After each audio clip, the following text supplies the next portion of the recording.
IT job కోసం try చేస్తున్నారా? Coding tutor లో ట్రైనింగ్ తో పాటు స్టైఫండ్ అండ్ 100% జాబ్ గ్యారంటీ. నమస్తే, నేను Keshav. Welcome to Suman TV. హైదరాబాద్లో హైడ్రా చేపట్టినటువంటి యాక్షన్ పొలిటికల్ డ్రామాగా టర్న్ అవుతుందని అందరూ అనుకున్నారు. కానీ ఇది లీగల్ ఆస్పెక్ట్లో ఒక కొత్త డైరెక్షన్ తీసుకుంది. అక్కినేని నాగార్జునకు సంబంధించిన కన్వెన్షన్ కూల్చివేత ఓవరాల్గా హైడ్రా యాక్టివిటీస్కి బ్రేక్ వేయబోతుందా? నాగార్జున తెచ్చిన స్టే ఆర్డర్ వలన ఎవరికి ప్రయోజనాలు కలగబోతున్నాయి? అసలు హైడ్రా అనుసరించినటువంటి విధానం విషయంలో ఎక్కడైనా డీవియేషన్స్ ఉన్నాయా? ఈ అంశంపైన ఇప్పుడు అందరూ చర్చిస్తున్నటువంటి పరిస్థితి. దీనిపైన హైకోర్టు అడ్వకేట్ నరేష్ సుంకర గారు ఉన్నారు. ఆయన విశ్లేషణను మనకు అందిస్తారు. నరేష్ గారు నమస్కారం. నమస్తే అండి. ఈ అంశం పైన 15-20 రోజుల నుంచి విస్తృతమైన చర్చ జరుగుతుంది. హైడ్రా యాక్టివిటీలోకి వచ్చిన వెంటనే రంగనాథ్ గారి ఆధ్వర్యంలో కూల్చివేతల పర్వం అనేది మొదలైంది. అరే ఏంటి ఇది, అందరూ షాక్ అయ్యారు. చిన్న చిన్న వాళ్ళకే అని అనుకున్నారు. ఇప్పుడు పెద్ద భవనాలు, పెద్ద వ్యక్తులకు సంబంధించినటువంటి ప్రాపర్టీస్ కూడా ఇల్లీగల్ అయితే యాక్షన్ మొదలైంది అనేటువంటి సంకేతం వచ్చింది.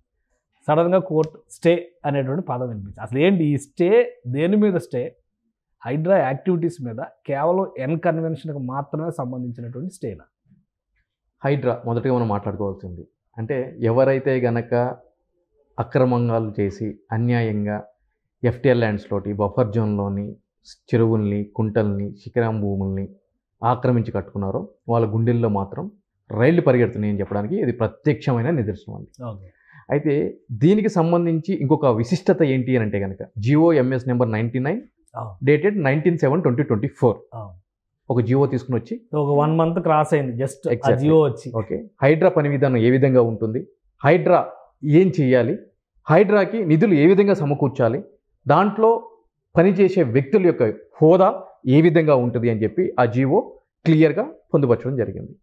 అయితే ఈ జియోకి అలంకరణగా ఎప్పుడైతే కనుక రంగనాథ్ గారిని దీనికి కమిషనర్ కింద నియమించారో అప్పుడు ప్రజల్లో ఈ యొక్క హైడ్రా అనేది తన సత్తా చూపించబోతుంది అని చెప్పి ఆశలు చిగురించినాయండి. అయితే ఈ హైడ్రా కంటే ముందుగా రంగనాథ్ గారి గురించి ఒక మాటలో చెప్పాలి అని అంటే కనుక దీనికంటే ముందు ఆయన సాహితీ Infratech ventures India private limited అని ఒక 2,000 మంది బాధితులతోటి ఒక 2,500 కోట్ల స్కామ్ అనేది చేయడం జరిగిందండి. ఎగ్జాక్ట్లీ అండి. దానికి సంబంధించి కిందటి ప్రభుత్వంలో ఉన్న ఎంతోమంది నాయకులు, ఎమ్మెల్యేలు దాంట్లో ఉండటం జరిగింది. పాపం ఆ బాధితులు ఎన్నో రోజుల నుంచి కాలరిగేలాగా తిరుగుతున్నా కూడా ఎటువంటి ఒక పాజిటివ్ స్టెప్ ముందుకెళ్ళలేదు. కానీ ఎప్పుడైతే కనుక రంగనాథ్ గారు CCSలో ఆ బాధ్యతలు చేపట్టిన తర్వాత ఈ యొక్క ఒక 2-3 సంవత్సరాల నుంచి కదలని కేసు పరిగెట్టడం మొదలుపెట్టిందండి. సో ఆ విధంగా కూడా నాకు మంచి పరిచయం ఉంది సార్ తోటి. సో ఎప్పుడైతే నేను కూడా అనుకున్నాను ఇంకా స్టార్ట్ అయ్యింది, ఎవరైతే కనుక ఈ చెరువుల్ని కబ్జాలను స్టార్ట్ చేశారో వాళ్ళకి మ్యూజిక్ స్టార్ట్ అయిందని చెప్పి నేను అనుకున్నాను. అనుకున్న విధంగానే ఆయన తన యొక్క పని విధానాన్ని మొదలు పెట్టడం జరిగింది. ఎస్పెషల్లీ ఈ చెరువులు, కుంటలు, శిఖరం భూములు ఏవైతే ఉన్నాయో వాటిల్లో ఏదైతే కనుక హై రైజ్ బిల్డింగ్స్ కట్టారో వాటిలన్నింటిని కూల్చడం కూడా మొదలు పెట్టడం జరిగింది. అందులో భాగంగానే ఆ దారిలో ఈరోజు కన్వెన్షన్ అంటే ఈ రోజు కొత్తగా తెర మీదకి వచ్చిన అంశం కాదు ఇది. గత కొన్ని సంవత్సరాలుగా అంటే 2012 నుంచి ఈ వివాదం నడుస్తుంది. చెరువుకు సంబంధించిన భూమిని FTL కానీ బఫర్ జోన్ కానీ 3.5 ఎకరాలు అంటే డిస్పైట్ ఆయనకి మిగిలిన ఒక 7 ఎకరాలు పక్కన ఉండగా కూడా అది ఇడిచిపెట్టి దీనికి సంబంధించి ఏదైతే ఉందో ఇన్ఫ్యాక్ట్ మన దగ్గర కూడా మ్యాప్ ఉండుంటుంది. ఇట్ సీమ్స్ అక్కడ కనిపిస్తుంది స్క్రీన్ మీద క్లియర్గా. శాటిలైట్ వ్యూ తీసుకున్నా కూడా, రెవెన్యూ రికార్డ్స్ తీసుకున్నా కూడా క్లియర్గా కనిపిస్తుంది. దీనికి సంబంధించి ఇప్పుడు హౌస్ మోషన్ పిటిషన్ అనేది దాఖలు చేయడం జరిగింది నాగార్జున గారు. దానికి సంబంధించి స్టే వచ్చింది అని అంటున్నాం. ఈ కోర్టుకు వెళ్ళడం కూడా వివాదం ఇది మొదటిసారి కాదండి. 2012 నుంచి కూడా జరుగుతుంది. 2014లో కూడా సెప్టెంబర్లో ఆల్రెడీ కోర్టుకు వెళ్ళడం జరిగింది. అందులో భాగంగానే అప్పటి ప్రభుత్వం కూడా దీని మీద మేము సర్వే చేస్తాము, రిపోర్ట్ సబ్మిట్ చేస్తాము, తదనుగుణంగా కూడా మేము చర్యలు తీసుకుంటాము అని చెప్పడం జరిగింది. కానీ మనందరికీ తెలిసిన విషయమే, నిమ్మకు నీరెత్తినట్లు వహించడం జరిగింది. తెర వెనక ఏమేం జరిగింది అనేది నేను చెప్పాల్సిన అవసరం లేదు. ప్రజలు చాలా తెలివిగలవాళ్ళు. సో వాళ్ళకి తెలుసు ఏం జరిగింది అని చెప్పి. కానీ ఒకటంటే ఇందులో మేజర్ ఆపోజిషన్ అంటే ఇప్పుడు ఆ కంప్లైంట్ ఇచ్చినటువంటి జనం కోసం అనే సంస్థ ఏమో 100% ఇది ఆక్యుపేషన్ అని చెప్పి అన్నారు. లోక్ అదాలత్కి వెళ్ళాము, చాలా ప్రయత్నాలు చేసాము, బట్ సొల్యూషన్ రాలేదు, మధ్యలో మేనేజ్మెంట్ జరిగింది అన్నారు. అలాగే శాటిలైట్ ఇమేజెస్ చూస్తే కూడా అది బఫర్ జోన్ క్రాస్ అయింది, FTL క్రాస్ అయింది, చాలా క్లియర్గా కనిపిస్తుంది ఇమేజెస్. నాగార్జున గారు ట్వీట్ చేశారు, 1 ఇంచ్ కూడా ఆక్యుపేషన్ లేదు, ప్రతిదీ కూడా పట్టా ల్యాండ్ తీసుకుని పక్కాగా ప్రైవేట్ ల్యాండ్లో మేము కట్టాము అంటున్నారు. ఇది ఎంతవరకు నిజం? ఇప్పుడు మీరు ఇంతకుముందు ప్లే చేసిన ఏదైతే కనుక మ్యాప్ ఉందో దాని కింద స్టాంప్స్ ఉన్నాయి, అథారిటీ సిగ్నేచర్స్ ఉన్నాయి, ఒక ప్రొసీడింగ్స్ కూడా ఉన్నాయి క్లియర్గా. అయితే ప్రజాస్వామ్యానికి ఉన్న గొప్పదనం ఏంటి అంటేనండి, మీరు చెప్పినా నేను చెప్పినా మన మాటలకు ఎటువంటి వ్యాలిడిటీ లేదండి. వ్యాలిడిటీ ఎప్పుడు ఉంటుంది అని అంటే కనుక ఒక డాక్యుమెంట్ మీద ఒక సంబంధించిన అధికారి సంతకం పెట్టి స్టాంప్ వేస్తే దానికి అధికారికంగా మెయింటైనబిలిటీ ఉంటుంది. యాజ్ వెల్ ఒక కోర్టు ఏదైనా ఒక ఉత్తర్వులు ఇస్తే దానికి మెయింటైనబిలిటీ ఉంటుంది, వ్యాలిడిటీ ఉంటుంది. సో నేను నిజంగా ఇన్నోసెంట్ అయినా కూడా, నేను గొంతు చించుకుని బల్ల చర్చి కొట్టినా కూడా దానికి ఎటువంటి వ్యాలిడిటీ ఉండదు. సో అక్కడ క్లియర్గా కనిపిస్తుంది. ఆల్రెడీ దీని మీద కోర్టుకు వెళ్ళడం జరిగింది, కోర్టు కూడా అధికారులకు డైరెక్షన్ ఇవ్వడం జరిగింది. ఇప్పుడు ఆయన వేసిన పిటిషన్, ఆయన చెప్పిన మాట యాక్సెప్ట్ చేద్దాము, ఆయన వేసిన పిటిషన్ ఆధారంగా స్టే ఆర్డర్ వచ్చింది. సో ఈజ్ కరెక్ట్ అనుకోవచ్చా?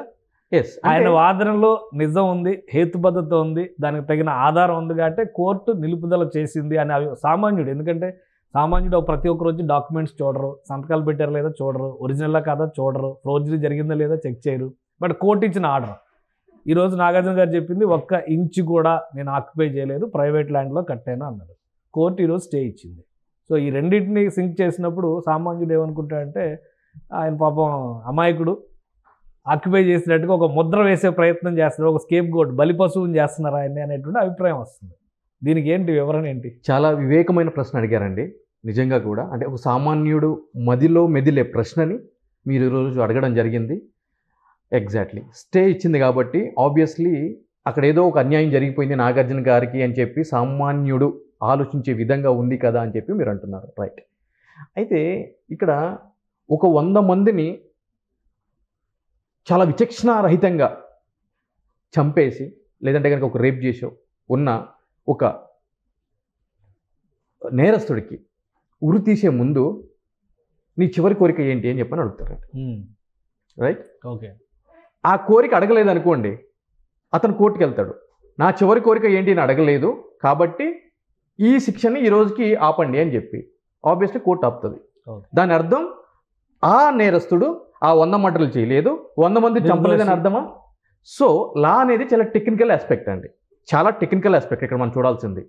సో ఇక్కడ నాగార్జున గారు కోర్టుకు వెళ్ళిన పర్పస్ ఏంటి అని అంటే కనుక ఆడి ఆల్ట్రా ప్యాట్రమ్ అని అంటామండి. అంటే లాటిన్ లాంగ్వేజ్, అంటే ఇంగ్లీష్లో చెప్పాలంటే కనుక violation of principle of natural justice అని అంటాం. అంటే ఒక కూల్చివేత జరుగుతున్నప్పుడు ఏం చేస్తారు అని అంటే కనుక చట్టం ఏం చెప్తుంది అని అంటే కనుక ఆ కూల్చివేత ఎందుకు చేయబడుతుందో ఒక నోటీసు రూపంలో ఆ సంబంధించిన బాధితుడు అని పిలువబడే వ్యక్తికి లేదంటే కనుక ఆ ఓనర్కి ఇవ్వాలి అని చెప్పి చట్టం చెప్తుంది. ఓకే. ప్రతివాది ఎవరైతే వాళ్ళు XYZ ఎవరైతే అది ఇప్పుడు నేను కనిపించింది కాబట్టి నాగార్జున గారు, రేపు పొద్దున నా ఇల్లు అనుకోండి నేను, మీ ఇల్లు అయితే మీరు, ఒక నోటీసు ఇవ్వాలి అని చెప్పి చెప్తుంది.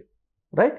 సో నాగార్జున గారు దేనికి వెళ్ళారంటే కోర్టుకి ఆ యొక్క అవకాశం కూడా నాకు ఇవ్వకుండా ఓకే కూల్చివేతలు స్టార్ట్ చేశారు, కూల్చివేశారు అని చెప్పి వెళ్ళటం జరిగింది. అందుకు సంబంధించి ఆ డ్యూ ప్రాసెస్ అంటే ఒక చట్టబద్ధంగా జరగాల్సిన ప్రక్రియ జరగలేదు అని చెప్పి చెప్తున్నారు కాబట్టి దీనికి సంబంధించి పూర్తి వివరాలు క్లారిఫికేషన్ కోసము ఇంటీరియం స్టే అంటే మధ్యంతరం అంటామండి. ఇంటీరియం అంటే అబ్సల్యూట్ కాదు, అది ఇంటీరియం మధ్యంతరం అని చెప్పి, అది కూడా హౌస్ మోషన్. అంటే మార్నింగ్ స్టార్ట్ అయినాయి కూల్చివేతలు, ఇప్పుడు 2:30కి కోర్టు ఆర్డర్ పాస్ చేసిన పరిస్థితి ఉంది. సో ఈ టైంలో ఒక డ్రాప్ చేయడము, జడ్జి గారి దగ్గరికి వెళ్ళడము, అసలు ఏం జరిగిందని కనుక్కోవడము, అథారిటీస్ దగ్గర నుంచి రిపోర్ట్ రావడము, అది జరుగుతుందండి? జరగదు. సో కాబట్టి ఒక టైం ప్రాసెస్ కాబట్టి ఆ టైం వరకు స్టే అనేది ఒక ఇంటీరియం స్టే అనేది సో అది ఒక తాత్కాలిక ఉపశమనంగానే చూడాలి. ఒక ఉపశమనం ఉందండి, మొత్తం కూల్చేసిన ప్రక్రియ పూర్తయింది కానీ న్యాయపరంగా ఒక రిలీఫ్ అంతే, అంటే రిలీఫ్ లాగా భావించాలి కానీ అది కాదు. కానీ ఇంకొకటి ఏంటంటే ఇందులో నెక్స్ట్ నా డౌట్ ఏంటంటే ఇప్పుడు ఆయన ఒక ఆర్డర్ తీసుకొచ్చారు, ఇది ఒక రూట్ మ్యాప్, నెక్స్ట్ మళ్ళీ కొలాప్స్ చేయడానికి కానీ లేదా వైలేషన్స్ విషయంలో సీరియస్ యాక్షన్ తీసుకోవాలంటే మళ్ళీ హైడ్రాకి ఇది ఒక బ్రేక్ వేసేటువంటి అవకాశం కాదా? రేపు మళ్ళీ మీదో నాదో కోల్చడానికి వస్తే ఈ ఆర్డర్ కాపీ పట్టుకొని వెళితే మళ్ళీ స్టే చేసేటువంటి పరిస్థితి ఉండదా? అబ్సల్యూట్లీ అండి, ఎందుకంటే ఇది ఒక రిఫరెన్స్ కింద వాడుకోవడానికి ముమ్మాటికి కూడా ఈ ఉత్తర్వులు అనేవి ఉపయోగపడతాయి. అయితే ఇక్కడ ఏం జరుగుతుంది అని అంటే కనుక ఈ జన్వాడకు సంబంధించిన ఏదైతే కనుక ఒక ఫామ్ హౌస్ ఉందో ఆ ఫామ్ హౌస్కి సంబంధించి కూడా 2 రోజుల క్రితము ఆ ఫామ్ హౌస్ ఓనర్ కూడా కోర్టుకు వెళ్ళడం జరిగింది, అది వేరే బెంచ్కి రావడం జరిగింది. ఇప్పుడు మన స్క్రీన్ మీద ఏదైతే కనుక డిస్ప్లే చేస్తున్నారో అది ఆర్డర్ కాపీనే. ఆర్డర్ కాపీలో మీకు అక్కడ పాయింట్స్ అన్ని మెన్షన్ చేసి ఉన్నాయి. దాంట్లో క్లియర్గా ఆ జడ్జి వారు మెన్షన్ చేసింది ఏంటి అంటే కనుక 60 గజాల వాళ్ళు 100 గజాల వాళ్ళకి ఒక న్యాయము, ఎకరం పైబడినోడికి ఒక న్యాయం మాత్రం మీరు చూపించొద్దు. అంటే వివక్ష అనేది లేకుండా మీ పని మీరు చెయ్యండి అని చెప్పి క్లియర్గా హైడ్రాకి డైరెక్షన్ ఇవ్వడం జరిగింది.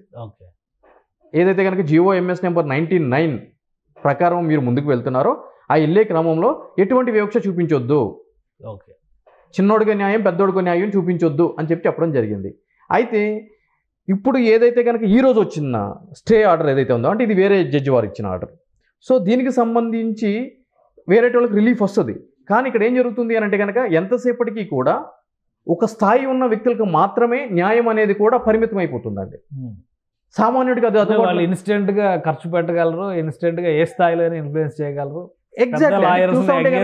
దేర్ కెన్ బి 2 కాన్స్టిట్యూషన్స్, అంటే 2 రాజ్యాంగాలు ఉన్నాయేమో భారతదేశంలో అనే ఒక ఆలోచన సామాన్యుడి కలుగుతుందండి. ఎందుకంటే ఇప్పుడు లంచ్ మోషన్ అని అన్నారు. ఇన్ జనరల్గా రోజువారీ క్రమంలో కోర్టులో వేసిన కేసులే రాకోకుండా రోజుల తరబడి సంవత్సరాల తరబడి తిరుగుతున్న నేటి ఈ తరంలో ఉన్న ప్రజలకి అదేంటి నాగార్జున గారు ఈ రోజేమో శనివారం రోజు, ఈరోజు శనివారము వరుసనే 3 రోజులు సెలవులు ఉన్నాయి, కోర్టుకి హాలిడే ఉంది, హౌస్ మోషన్ అంటే కూడా ఏంటో తెలియదు బాబు ప్రజలకి. అంటే ఏం లేదు, జడ్జి గారు ఇంట్లో ఉండి కేసుని వాదోపవాదాలు వింటారు, విచారణ జరుపుతారు. సో అటువంటిది ఆర్డర్లు కూడా వచ్చినాయి. అంటే ఇలా కూడా జరుగుతుందా, అంటే డబ్బున్న వాళ్ళకి ఒక న్యాయం ఉంది, డబ్బు లేని వాళ్ళకి ఒక న్యాయం ఉందా అని చెప్పి కూడా ప్రజలు ఆలోచనలో పడతారండి. ఆల్రెడీ ఆలోచన నమ్ముతున్నారు. నమ్ముతున్నారు. సో ఇటువంటి ఆర్డర్లు సామాన్యుడికి ఎప్పుడు ఉపయోగపడవండి. అయితే ఇంకొక డౌట్ ఏంటంటే ఇప్పుడు హైడ్రాకి ఇచ్చినటువంటి ప్రిన్సిపల్స్ కానీ గైడ్ లైన్స్ కానీ 99 GO ఏదైతే ఉందో దానిపైన కూడా డిఫరెంట్ ఒపీనియన్ వస్తుంది. రేపు ఈ స్టే ఆర్డర్ని క్వశ్చన్ చేయడానికి ఫర్దర్ లెవెల్కి వెళ్ళటానికి, అంటే ఇప్పుడు బహుశా సింగిల్ జడ్జి ఇచ్చారు, డివిజన్ బెంచ్కి వెళ్తానికి కానీ ఫుల్ బెంచ్కి వెళ్తానికి కానీ హైడ్రాని లిమిట్ చేసేటువంటి అవకాశం ఉంటాయి. హైడ్రా పనితీరుని నియంత్రించే అవకాశం ఈ ఆర్డర్ ద్వారా కలిగితే పైకి వెళ్ళడానికి అవకాశాలు ఎంతవరకు ఉన్నాయి? అబ్సల్యూట్లీ ఉన్నాయండి. ఇప్పుడు ఇక్కడ ఏం జరుగుతుంది అని అంటే కనుక మొన్న ఒక కేసు పడటం జరిగింది, అది వేరే జడ్జి వారి దగ్గరికి వెళ్ళటం జరిగింది. ఈ రోజు ఇంకొకటి పడటం జరిగింది, ఇది వేరే జడ్జి గారి దగ్గరికి వెళ్ళటం జరిగింది. సో ఈ విధంగా ఇండివిజువల్గా చేసినప్పుడు ఇప్పుడు ఒక సమూహం అంటే బలమైన వేళ్ళు వేసుకుపోయి సమాజంలో పెద్ద వ్యక్తుల కింద చలామణి అయ్యే వ్యక్తులు ఏదైతే ఆక్రమణలు చేసి అన్యాయాలు చేసేటోళ్ళు ఉన్నారో, ఆబ్వియస్లీ ఇంతకుముందు మనం మాట్లాడుకున్నప్పుడు వాళ్ళకున్న డబ్బు బలంతో కానీ రాజకీయ బలంతో కానీ ఇతర పలుకుబడి బలంతో కానీ కలిసి ఈ GOMS నెంబర్ 99ని ఛాలెంజ్ చేసే అవకాశాలు పుష్కలంగా ఉన్నాయండి. ఇంకొక 2 డౌట్స్ ఉన్నాయి. ఎందుకంటే నెక్స్ట్ లిస్ట్ కొన్ని వస్తున్నాయి, మీడియాలో సర్క్యులేట్ అవుతున్నాయి. ఇప్పుడు ఆల్రెడీ మీరు జనవాడ ఫామ్ హౌస్ గురించి ప్రస్తావించి అసలు ఇష్యూ మొదలైంది అక్కడ. ఇప్పుడు కొన్ని యూనివర్సిటీల పేర్లు వస్తున్నాయి, వీళ్ళు బఫర్ జోన్లో కట్టారని వాటి ఫోటోలు వస్తున్నాయి, వాటికి సంబంధించిన రిపోర్ట్స్ బయటకు వస్తున్నాయి. ఈ సమూహం అంతా కలిస్తే హైడ్రా పరిస్థితి ఏంటి? అబ్సల్యూట్లీ అండి. అల్టిమేట్గా ప్రజాస్వామ్యంలో జ్యుడిషియరీ అంటే ఏదైనా సరే ఇప్పుడు 3 వ్యవస్థలు మనం ప్రధానంగా రాజ్యాంగ ప్రకారం మనం నిర్మించుకున్నామండి. Legislative, executive, judiciary. చట్టాలు చేయాల్సిన బాధ్యత ఎమ్మెల్యేలు, ఎంపీలు, వీళ్ళు లెజిస్లేటివ్. దాన్ని ఇంప్లిమెంటేట్ చేయాల్సిన బాధ్యత ఎగ్జిక్యూటివ్, అంటే ఐఏఎస్లు కానీ ఐపీఎస్లు కానీ. ఇప్పుడు రంగనాథ్ గారు ఐపీఎస్ ఉన్నారు. సో అటువంటి వ్యక్తుల మీద. సో ఇవి 2 పని విధానంలో ఏమాత్రం అవకతవకలు ఉన్నా, డీవియేషన్స్ ఉన్నా దాన్ని నియంత్రించి ఆ పని విధానాల్ని ఈ విధంగా చెయ్యండి అని దిశానిర్దేశం చేసి వ్యవస్థ జ్యుడిషియరీ అంటే. So obviously judiciary is the final authority. So ఈ GOMS నెంబర్ 99లో ఈ విధంగా నోటీసు లేకుండా కొట్టేస్తున్నారు, అసలు డాక్యుమెంట్ని చూడకుండా కొట్టేస్తున్నారు. ఇక్కడ ఇంకొక ప్రధానమైన విషయం ఏంటి అని అంటే కనుక సంబంధించిన అధికారులు పర్మిషన్లు ఇస్తేనే కదా మేము నిర్మాణాలు చేసింది. మరి అటువంటిప్పుడు వాళ్ళని ఏ విధంగా బాధ్యుల్ని చేయకుండా వచ్చి కొట్టేస్తే అది మేము ఎట్లా రెస్పాన్సిబుల్ అవుతాము? సో వీటిలన్నింటిని కన్సిడర్ చేయాలి కదా, వీటిలన్నింటిని పరిగణలోకి తీసుకోవాలి కదా. ఇవన్నీ తీసుకోకుండా తెల్లవారుజామున 5 గంటలకి, అర్ధరాత్రి 12 గంటలకి ఈ విధంగా చేస్తే ఆర్టికల్ 300Aలో రైట్ టు ప్రాపర్టీ, అది ఒక హక్కు కింద ఉంది. సో ఇటువంటి హక్కుకు ఉల్లంఘన జరుగుతుంది అని చెప్పి కోర్టుకి వెళ్తే ఆబ్వియస్లీ ఈ GOMS నెంబర్ 99 మీద నీడలు కమ్ముకునే అవకాశాలు పుష్కలంగా ఉన్నాయండి. అంటే ఒకవేళ అలాంటి పరిస్థితి వస్తే ఏంటి, ఇది నెల రోజులు పురుడు పోసుకొని హైడ్రా ఇప్పుడు కొంతమందిలో, ఎందుకంటే సోషల్ మీడియాలో జరుగుతున్న డిస్కషన్స్, డిబేట్స్ చూస్తే మొత్తానికి ఎక్కడో దగ్గర మొదలైంది అనేటువంటి సదభిప్రాయమే ఉంది. నెగిటివ్ అయితే లేదు. ప్లస్ పర్యావరణం మీద ఈ మధ్య కాలంలో ఎక్కువ చర్చ జరుగుతుంది కాబట్టి ఇది ఒక హోప్. హైదరాబాద్లో 400 చెరువులు ఉండే, ఇప్పుడు 150 మిగిలి 140 మిగిలి అంటున్నారు. సో మిగతా వాటినన్నా కాపాడుకునేటువంటి ఒక ప్రక్రియ మొదలవుతుంది అనుకోండి. ఎలా దీన్ని ప్రొటెక్ట్ చేసుకోవడం, ఎలా ఇప్పుడు హైడ్రా ముందర కానీ ప్రభుత్వం ముందర కానీ ఉన్నటువంటి మార్గాలు ఏంటి? హైడ్రా చాలా మంచి కాన్సెప్ట్. అంటే అది పురుడు పోసుకున్న విధి విధానాలు ఏవైతే ఉన్నాయో అవి ముమ్మాటికి కూడా కొన్ని సంవత్సరాల నుంచి ఏ ప్రభుత్వాలు చేయలేనటువంటి పనిని ఈ ప్రభుత్వం చేయడం మొదలుపెట్టింది. అందులో భాగంగానే ఆఫీసర్ని అపాయింట్ చేయడం కానీ, ముందుకు వెళ్ళటం కానీ. అందరూ అంతకుముందు ఏమనుకునే వాళ్ళు అంటే వీళ్ళు దూకుడంతా కూడా ఏదో చిన్న వాళ్ళ మీద, మిడిల్ క్లాస్ వాళ్ళ మీద, వీళ్ళ మీద జరుపుతారు అని చెప్పని అన్నారు. ఈ రోజు మనం ఇన్సిడెంట్ చూసుకున్నట్లయితే కనుక దాని క్లారిటీ వచ్చేసింది వాళ్ళకి. వీళ్ళు కదా ఎవరు దొరికితే వాళ్ళని కూడా, అంటే ఎవరు విల్లంగా చేస్తే వాళ్ళని కొడతారు అని చెప్పని ఈ విధంగా ఉంది. మరి రేపు పొద్దున్న కోర్టుకు వెళ్ళి ఈ విధంగా ఏదైనా చేయిస్తే ఏంటి పరిస్థితి అని అన్నప్పుడు ఇక్కడ కోర్టు కూడా మీరు అబ్సల్యూట్లీ జీఓఎంఎస్ నెంబర్ 9 అంటే జీఓఎంఎస్ 99 ఏదైతే ఉందో దాన్ని సెట్ అసైడ్, అంటే పూర్తిగా తీసేయండి అని నేను చెప్తుంది అని చెప్పి నేను చెప్పట్లేదు. కొన్ని విధి విధానాల్లో మార్పు చేర్పులు, కొంత మినహాయింపులు అంటే ఏం లేదు. లైక్ కొట్టాలి అని అనుకున్నప్పుడు మీరు ముందస్తు ఇన్ఫర్మేషన్, గజాలు ఆక్రమించడం కొట్టేయండి, 3 ఎకరాలు ఆక్రమించడం వదిలేయండి అని చెప్తుందా చట్టం? అట్లా చెప్పదండి. అట్లా చెప్పదు. చట్టం ఎప్పుడు కూడా అందరికీ సమానమే అని చెప్తుంది. కాకపోతే ఏం చెప్తుంది అని అంటే కనుక నోటీసులు ఇవ్వండి, వాళ్ళు ఏ విధంగా ఉల్లంఘన చేశారో ఆ క్రమాన్ని వాళ్ళకి వివరించండి, చట్ట ప్రకారం ముందుకు వెళ్ళండి అని చెప్తుందే తప్ప వదిలేసేయండి అట్లా చేస్తారు 3 ఎకరాలు అది మామూలు విషయం, అది 100 కోట్ల ప్రాపర్టీ ఎట్లా కొడతారు, 1500 ప్రాపర్టీ కొడతారని చెప్పి కోర్టు ఎప్పుడు చెప్పదు. ఇన్ఫ్యాక్ట్ మీకు ఆ ఆర్డర్లో కూడా క్లియర్గా మెన్షన్ చేయడం జరిగింది కోర్టు. అంతకుముందు బెంచ్ మీద జనవాడ ఫామ్ హౌస్ గురించి వెళ్ళినప్పుడు జీఓఎంఎస్ నెంబర్ 99 ప్రకారం మీరు ముందుకు వెళ్ళండి, కాకపోతే ప్రొసీజర్ ఫాలో కండి, అతనికి సంబంధించిన డాక్యుమెంట్ ఏదైతే ఉందో, పర్మిషన్స్ ఉన్నాయి అధికారులు ఇచ్చారని అంటున్నారు కదా, అవి తీసుకోండి, వాటిని తరోగా పరిశీలించండి, దాని తర్వాత నోటీస్ ఇచ్చి మీ పని మీరు చేసుకోండి. కానీ ఇవన్నీ జరిగేసరికి పుణ్యకాలం గడిచిపోతుంది. అది ఇంకా తప్పదండి. అంటే ఎందుకంటే ఇప్పుడు ఈ ఇష్యూనే చూద్దాం, కన్వెన్షన్ ఇష్యూనే చూద్దాం. 2012-13 పుష్కర కాలం దాటిపోయింది. అవునండి. దాని మీద 2014-15లోనే ఈ జనం కోసం అనే సంస్థ లోక్ అదాలత్లో వేసి 2 సంవత్సరాలు తిరిగారు. ప్రొసీడింగ్స్ కూడా ఆయన ఫైల్ కాపీ పెట్టారు.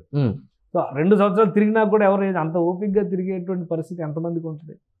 సో ఒక్కసారి ఇప్పుడు ఒక యాక్షన్ అంటూ మొదలైనాక మళ్ళీ దానికి బ్రేకులు వేయడం మొదలెడితే ఇది పరిష్కారం అయ్యే సమస్య అవుతుంది. అయితే ఇక్కడ చిన్న అంటే డీవియేషన్ ఉందండి. డీవియేషన్ అని ఎందుకంటున్నా అంటే ఎవరైతే కనుక కంప్లైంట్ ఇచ్చారో ఎర్లియర్, అప్పుడు ఈ ఆక్రమణ చేసిన వాళ్ళకి ప్రభుత్వం అండగా ఉంది. ఓకే. సో ఆబ్వియస్లీ ఏం జరుగుతుంది అని అంటే కనుక ఒక కోర్టు ఆర్డర్ ఇచ్చినా కూడా ఎగ్జిక్యూట్ చేయాల్సిన అథారిటీ, అంటే జడ్జి గారు వచ్చి ఆ బుల్డోజర్ మీదను ఎక్కి ఆయన కూలగొట్టాడు, ఆయన డైరెక్షన్ ఇస్తాడు. మనం అడిగేది కూడా డిక్లేర్ అని చెప్పని అడుగుతాము, ఆయన డైరెక్షన్ ఇస్తాడు. అయితే ఇంప్లిమెంటేషన్ చేయాల్సింది ఎవరు? Executive body. Obviously executive body falls ఉంటుంది గవర్నమెంట్ కాబట్టి గవర్నమెంట్ ఏ ఇన్స్ట్రక్షన్ చెప్తే ఆ ఇన్స్ట్రక్షన్కి వస్తుంది.